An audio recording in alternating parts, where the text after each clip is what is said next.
آج کی اس ویڈیو میں ہم بات کریں گے چاند کیسے دو ٹکڑے ہو گیا، مشرکین مکہ نے آپ صلی اللہ علیہ وآلہ وسلم سے کیسے عجیب و غریب مطالبات کیے، اور وہ 3 کون سے سوال تھے جو آپ صلی اللہ علیہ وآلہ وسلم سے پوچھے گئے، جن کا جواب لے کر حضرت جبرائیل امین آسمان سے زمین پر تشریف لائے۔ حضرت عبداللہ بن مسعود رضی اللہ تعالیٰ عنہ کی بات سن کر صحابہ کرام نے کہا، ہمیں قریش کی طرف سے آپ کے بارے میں خطرہ ہے، ہم تو کوئی ایسا آدمی چاہتے ہیں جس کا خاندان قریش سے اس کی حفاظت کرتا رہے۔ اس کے جواب میں حضرت عبداللہ بن مسعود رضی اللہ تعالیٰ عنہ نے فرمایا، تم میری پرواہ نہ کرو، اللہ میری حفاظت خود فرمائیں گے۔ دوپہر کے بعد حضرت عبداللہ ابن مسعود رضی اللہ تعالیٰ عنہ بیت اللہ میں پہنچ گئے۔ آپ مقام ابراہیم کے پاس کھڑے ہو گئے۔ اس وقت قریش اپنے اپنے گھروں میں تھے۔ اب انہوں نے بآواز بلند قرآن پاک پڑھنا شروع کیا۔ قریش نے یہ آواز سنی تو کہنے لگی، اس غلام زادے کو کیا ہوا؟ کوئی اور بولا، محمد جو کلام لے کر آئے ہیں یہ وہی پڑھ رہا ہے۔ یہ سنتے ہی مشرکین ان کی طرف دوڑ پڑے۔ عبداللہ بن مسعود رضی اللہ تعالیٰ عنہ چوٹیں کھاتے رہے اور قرآن پاک پڑھتے رہے، یہاں تک کہ انہوں نے سورت کا زیادہ تر حصہ تلاوت کر ڈالا۔ اس کے بعد وہاں سے اپنے ساتھیوں کے پاس آ گئے۔ ان کا چہرہ اس وقت لہو لہان ہو چکا تھا۔ ان کی یہ حالت دیکھ کر مسلمان بول اٹھے، ہمیں تمہاری طرف سے اسی بات کا خطرہ تھا۔ حضرت عبداللہ بن مسعود رضی اللہ تعالیٰ عنہ نے فرمایا، اللہ کی قسم، اللہ کے دشمنوں کو میں نے اپنے لیے آج سے زیادہ ہلکا اور کمزور کبھی نہیں پایا۔ اگر تم لوگ کہو تو میں کل پھر ان کے سامنے جا کر قرآن پڑھ سکتا ہوں۔ اس پر مسلمان بولے، نہیں، وہ لوگ جس چیز کو ناپسند کرتے ہیں آپ انہیں وہ کافی سنائے ہیں۔ کفار کا یہ ظلم و ستم جاری رہا۔ ایسے میں ایک دن حضور صلی اللہ علیہ وآلہ وسلم صفا کی پہاڑی کے پاس موجود تھے۔ ابو جہل آپ کے پاس سے گزرا۔ اس نے آپ صلی اللہ علیہ وآلہ وسلم کو دیکھ لیا اور لگا گالیاں دینے۔ اس نے آپ صلی اللہ علیہ وآلہ وسلم کے سر پر مٹی بھی پھینکی۔ عبداللہ بن جدان کی باندی نے یہ منظر دیکھا۔ پھر ابو جہل آپ کے پاس سے چل کر حرم میں داخل ہوا۔ وہاں مشرکین جمع تھے۔ وہ ان کے سامنے اپنا کارنامہ بیان کرنے لگا۔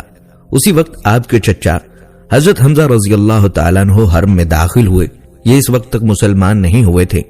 تلوار ان کی کمر سے لٹک رہی تھی۔ وہ اس وقت شکار سے واپس آ رہے تھے۔ ان کی عادت تھی کہ جب شکار سے لوٹتے تو پہلے حرم میں جا کر طواف کیا کرتے تھے، پھر گھر جایا کرتے تھے۔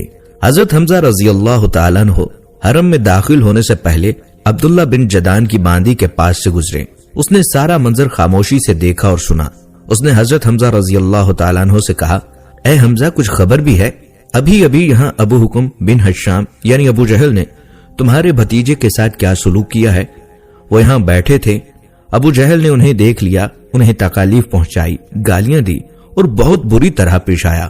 آپ کے بھتیجے نے جواب میں اسے کچھ بھی نہ کہا۔ ساری بات سن کر حضرت حمزہ رضی اللہ تعالیٰ عنہ نے کہا، تم جو کچھ بھی بیان کر رہی ہو یہ تم نے اپنی آنکھوں سے دیکھا ہے کیا؟ اس نے فوراً کہا، ہاں، میں نے خود دیکھا ہے۔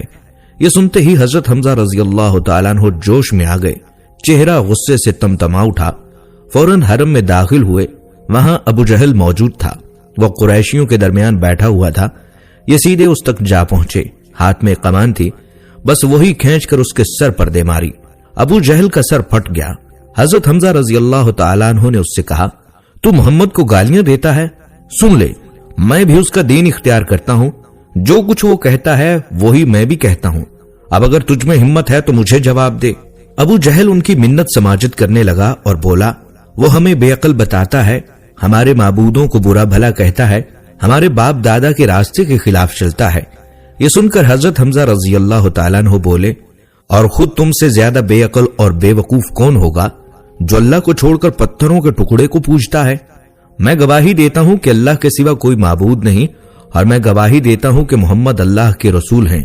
ان کے یہ الفاظ سن کر ابو جہل کے خاندان کے کچھ لوگ یکدم حضرت حمزہ رضی اللہ تعالیٰ عنہ کی طرف بڑھے اور انہوں سے کہا، اب تمہارے بارے میں ہمیں یقین ہو گیا ہے کہ تم بھی بے دین ہو گئے ہو۔ جواب میں حضرت حمزہ رضی اللہ تعالیٰ عنہ نے فرمایا، آؤ، کون ہے مجھے اس سے روکنے والا؟ مجھ پر حقیقت روشن ہو گئی۔ میں گواہی دیتا ہوں کہ وہ اللہ کے رسول ہیں۔ جو کچھ وہ کہتے ہیں وہ حق اور سچائی ہے۔ اللہ کی قسم، میں انہیں نہیں چھوڑوں گا۔ اگر تم سچے ہو تو مجھے روک کر دکھاؤ۔ یہ سن کر ابو جہل نے اپنے لوگوں سے کہا، ابو مارا یعنی حضرت حمزہ کو چھوڑ دو، میں نے واقعی ان کے بھتیجے کے ساتھ ابھی کچھ برا سلوک کیا تھا۔ وہ لوگ ہٹ گئے۔ حضرت حمزہ رضی اللہ تعالیٰ عنہ گھر پہنچے۔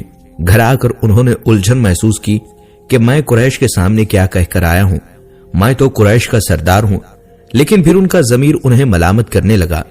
آخر کار شدید الجھن کے عالم میں انہوں نے دعا کی، اے اللہ، اگر یہ سچا راستہ ہے تو میرے دل میں یہ بات ڈال دے، اور اگر ایسا نہیں ہے تو پھر مجھے اس مشکل سے نکال دے جس میں گھر چکا ہوں۔ وہ رات انہوں نے اسی الجھن میں گزاری۔